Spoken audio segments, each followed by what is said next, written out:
मागच्या व्हिडिओमध्ये आपण बघितलं की दही खाण्यासंदर्भात खूप सारे चुकीचे फॅड सध्या चालू आहेत आणि म्हणूनच दही योग्य प्रकारे कसं खाल्लं पाहिजे हे सांगण्यासाठी ही सिरीज आहे. तर आजच्या व्हिडिओमध्ये मी तुम्हाला सांगणार आहे की दही ज्यावेळी तुम्ही खाता त्यानंतर ते जेव्हा शरीरात जातं त्यानंतर तिथे ते कोणते कोणते काम करतं.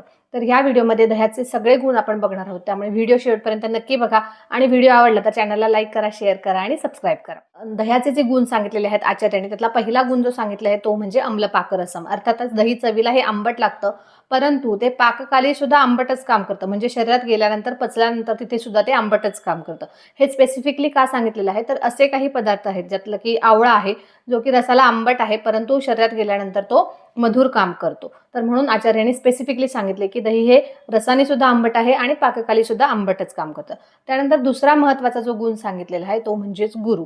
दही हे पचायला जड सांगितलेलं आहे, त्यामुळे जरी आपल्याला वाटलं की एक वाटी दह्याने काय होतंय, पण ते सुद्धा आपल्याला पचवायला जड असतं आणि त्यामुळे आपली एक्स्ट्रा पचनशक्ती लागते आणि जर का अग्नी मंद असेल तर ते दही व्यवस्थित पचत नाही.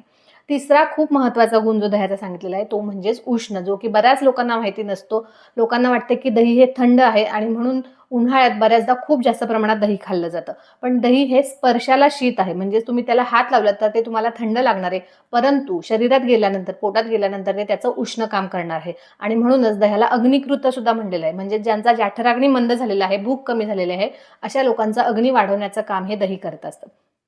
त्यानंतर पुढचा जो गुण दह्याचा सांगितलेला आहे तो म्हणजेच वातजित, म्हणजेच शरीरामध्ये जर का अतिरिक्त वात वाढलेला असेल तर ते कमी करण्याचं काम हे दही करत असतं. त्यानंतर शरीरामधले जे मेदधातू आहे, शुक्रधातू आहे आणि रक्तधातू आहे, यावरती स्पेसिफिकली दह्याचं काम करतं. तर मेदधातू आणि शुक्रधातूला वाढवण्याचं, चांगलं करण्याचं काम करतं, म्हणजेच एक प्रकारे फॅट्स वाढवण्याचं काम हे दह्यातून होत असतं. आणि रक्तधातूची दुष्टी होते, म्हणजे जर तुम्ही वारंवार खूप जास्त प्रमाणात चुकीच्या वेळेला दही खात असाल तर त्यामुळे रक्त खराब होण्याची शक्यता असते आणि त्यामुळे रक्ताशी संबंधित इतर आजार आपल्या शरीरामध्ये दिसून येऊ शकतात. त्यानंतर दोषांमधील जे कफ दोष आहे ते वाढवण्याचं आणि पित्त दोष वाढवण्याचं काम हे दही करत असतं आणि हे आपल्याला बऱ्याचदा लक्षात सुद्धा येतं. त्यामुळे अशा प्रकारे हे दह्याचे गुण सांगितलेले आहेत. एक खूप छान दह्याचा गुण सांगितलेला आहे तो म्हणजेच अरोचक कमी करण्याचा. म्हणजे जर रुची येत नसेल, चव लागत नसेल जेवणाला, तर चव परत आणण्याचं काम हे दही करत असतं. त्यामुळे ज्या लोकांना अन्नाची चव लागत नाही त्या लोकांनी आवर्जून त्यांच्या जेवणामध्ये दही घेतलं तरी चालणार आहे.